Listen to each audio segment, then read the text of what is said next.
आज हम लोग बात करेंगे खनिज टॉपिक के ऊपर। यूपी स्पेशल जो आपका है, जिस सीरीज में चल रहे हैं उसी में आज हम लोग बात करेंगे खनिज। खनिज क्या है, कौन कौन ज़िले में कौन कौन से खनिज पाए जाते हैं।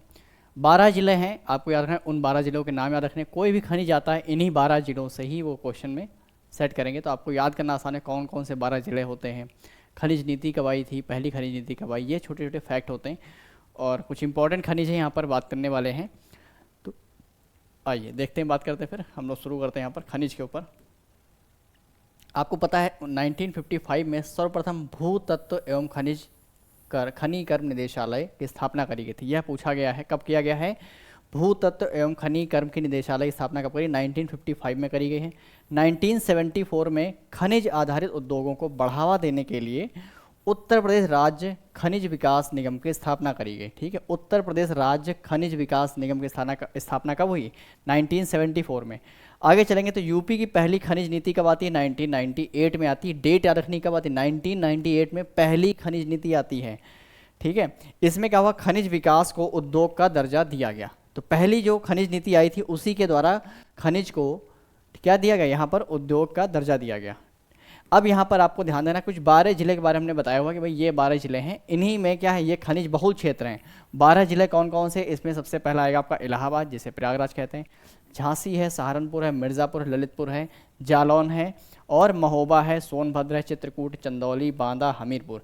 ये कुछ 12 जिले हैं। जितने भी सारे खनिज मिलेंगे वो आपको इन्हीं 12 जिलों के अंतर्गत ही मिलेंगे। इन्हीं 12 जिलों में ही वो खनिज आते हैं, इसके अलावा आपको और नहीं पढ़ना पड़ेगा। ठीक है, तो 12 जिलों के नाम आपको देख लेना एक बार कौन कौन से। अब यहाँ बात करते, देखो मैप हमने बनाया हुआ है, इसी मैप में बात करते कौन कौन से खनिज कहाँ मिले। ठीक है, चलिए तो यहाँ पर बात करें, थोड़ी सी पहले ऊपर बात कर लेते हैं कौन कौन से। यहाँ पर देखो ये 12 जिले हैं जिनके बारे में बात करते हैं। तो पहले आते हैं ललितपुर में। ललितपुर में कौन कौन से खनिज मिलते हैं, तो आपको पता है सोनराई क्षेत्र पड़ता है जहाँ से तांबा मिलता है। क्या मिलता है, तांबा क्षेत्र है। और रॉक फॉस्फेट मिलेगा, लो एस्क मिलेगा, यूरेनियम मिलेगा, सोना मिलेगा। कई बार क्वेश्चन पूछा गया कि यूरेनियम कहाँ मिलेगा यूपी में, तो आपको याद रखना है यूरेनियम जो मिलता है ये कहाँ पर मिलेगा, आपको ललितपुर में मिलेगा। कई बार क्वेश्चन पूछा गया। फिर आते हैं महोबा। महोबा में क्या मिलता है, ग्रेनाइट और पायरोफिलाइट मिलता है। कहाँ पर, महोबा से। झांसी से मिलता है सेलखड़ी। सेलखड़ी कहाँ से मिलेगा, झांसी से मिलेगा। और नीचे देखेंगे तो बांदा आएंगे तो बांदा में गेरू मिलेगा, हीरा मिलेगा और बेस मेटल मिलेंगे। हीरे वाला क्वेश्चन कई बार पूछा गया है कि हीरा कहाँ से मिलता है यूपी में, तो एकमात्र जिला है बांदा जहाँ से हीरा मिलेगा। ठीक है, प्रयागराज में आएंगे तो कांच बालू सैंड आपकी जो है ये, ठीक है, कांच बालू कहाँ से मिलेगी, आपको प्रयागराज से मिलेगी। और ऊपर देखते हैं यहाँ पर, अगर आते हैं हमीरपुर में चलते हैं तो यहाँ से भी 2-4 चीज़ें मिलती हैं। कौन कौन सी चीज़ें हैं, तो एक तो पायरोफिलाइट भी मिलेगा, जिप्सम मिलेगा, ग्रेफाइट मिलेगा, डाइस्पोर मिलेगा और सेलखड़ी। आपको पता है सेलखड़ी झांसी में मिल रहा है और सेलखड़ी हमीरपुर में मिल रहा है। तो ये कुछ जिले हैं, आपको जिले याद कर लेंगे कौन कौन जिले में क्या चीज़ें मिल रही हैं। ठीक है, आज यहाँ पर देखें मिर्ज़ापुर। मिर्ज़ापुर क्षेत्र यहाँ से क्या मिलेगा, यहाँ से भी देखो हीरा मिल रहा है, फायर क्ले है, इमारती पत्थर, संगमरमर है, सैंडस्टोन है, एस्बेस्टास है, ठीक है, कैल्साइट है, एंडोलसाइट है। ये सारी चीज़ें कहाँ से मिलेंगी, ये सारी की सारी चीज़ें आपको मिर्ज़ापुर से मिलेंगी, याद रखेंगे मिर्ज़ापुर। इसके बाद यहाँ पर आपका दिया सोनभद्र। क्या दिया है, सोनभद्र दिया है। सोनभद्र में क्या क्या चीज़ें मिलती हैं, तो सोनभद्र में कोयला मिलेगा, डोलोमाइट मिलेगा, कोयला, डोलोमाइट, पायराइट्स, ठीक है, सिल्मेनाइट, चाइना क्ले और सोना। ये आपके सोना सोनभद्र में भी मिल रहा है, याद रखेंगे। ये सारी चीज़ें याद रखनी है आपको, क्योंकि यहाँ से कई बार एग्जाम में क्वेश्चन आया है। पेपर उठा के आप देखें तो खनिज वाले टॉपिक से क्वेश्चन पूछा गया है। उसके अलावा एक सबसे इंपॉर्टेंट याद रखें कि आपके यूपी में जो है अभ्रक नहीं मिलता है। ठीक है, माइका इसको बोलते हैं, अभ्रक जो है यूपी में नहीं मिलेगा। इस बात को जरूर याद रखें, यह भी पूछा गया है, इसलिए हमने उसको नोट में लिखा है। अभ्रक जो है यूपी में नहीं मिलता है। उसके अलावा अगर देखें कांच बालू, तो कांच बालू जो है ये कहाँ मिले, तो गंगा यमुना नदियों से प्राप्त होती। कौन सी, गंगा यमुना की जो नदियाँ हैं वहाँ से कांच बालू प्राप्त होगी। और मुख्य भंडार से कहाँ है, शंकरगढ़ जिला है, शंकरगढ़, बरगद जो कि चित्रकूट में है, और लालापुर ये कहाँ, प्रयागराज जगह है। इन सब जगहों से क्या है, ये आपके कांच बालू मिलती है। कभी कभी एग्जाम में शंकरगढ़ पूछा गया, प्रयागराज नहीं पूछा, शंकरगढ़ पूछा, कभी कभी लालापुर पूछा है, और कभी कभी बरगद, ये चित्रकूट में जगह है।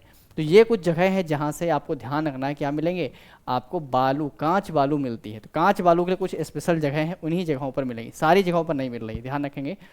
ठीक है, तो ये आपका यहाँ पर खनिज का छोटा सा टॉपिक खनिज के ऊपर। देखो इतना ही पढ़ करके अगर आपको 1 मार्क्स मिल जा रहा है, एक क्वेश्चन आप सही कर ले रहे हो, तो क्या जरूरत है 4-5 पेज पढ़ने की, बताओ क्या जरूरत है 4-5 पेज पढ़ने की। आराम से 1 पेज पढ़ के ही क्वेश्चन बना लोगे। खनिज का टॉपिक आएगा, खनिज से कर लोगे। इसी तरह से हमने नदियों के ऊपर भी वीडियो बन चुकी है कि भाई नदी है, उनके किनारे से नगर हैं। इसी तरह से वन्यजीव विहार, पक्षी विहार जो हैं उन पर भी वीडियो हमने दी है। उसको भी आप जरूर देखें। अगर अभी तक नहीं देखा जरूर देख लें। अगर देख लिया है तो आपको पता होगा कि आपका एग्जाम में क्वेश्चन बन जाएगा आसानी से। तो जितनी भी वीडियोस आ रही हैं यूपी जीके को लेकर के, उन सारी वीडियोस को देखें, वीडियोस को शेयर करें। इसी तरह से पीडीएफ सारी मिल जाएंगी टेलीग्राम पे, जितनी पीडीएफ है सारी मिलेंगी आपको। तो आपको डाउनलोड करनी पीडीएफ और वहीं से सारी चीज़ों को पढ़ करके बार बार वीडियो देखना है, कम से कम 5 से 6 बार, ठीक है।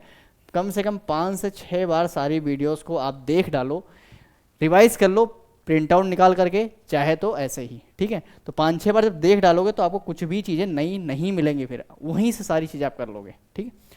तो समझ में आ गई होगी बात कैसे करना है। यूपी जीके से आपको पता है आरओ एआरओ के एग्जाम में कम से कम कितने क्वेश्चन, 10 से 15 क्वेश्चन और कभी कभी 15 से 20 क्वेश्चन भी देखने को मिलते हैं। 15 से 20 या 10 से 15, इससे कम तो नहीं आने वाला, क्योंकि पीसीएस के एग्जाम में यूपी स्पेशल कम पूछ रहे हैं। आरओ एआरओ के एग्जाम में आपको पता है, अगर पेपर उठा के आप देखते होंगे तो आपको पता है इसका वेटेज ज़्यादा है, वहाँ पर इसका वेटेज ज़्यादा है। सिलेक्टेड चीज़ें पूछी जाती हैं, वही आपको पढ़ लेनी है, ठीक है। तो ये वीडियोस देख लें और जो वीडियोस आ चुकी हैं उनको देखें। आपके 15 से 20 क्वेश्चन आराम से सही कर लोगे, बिना किसी किताब के, बिना कुछ किए हुए। सिर्फ वीडियोस देखनी है और पीडीएफ जो मिले, इस पीडीएफ को डाउनलोड करके पढ़ लेना, और कुछ नहीं करना।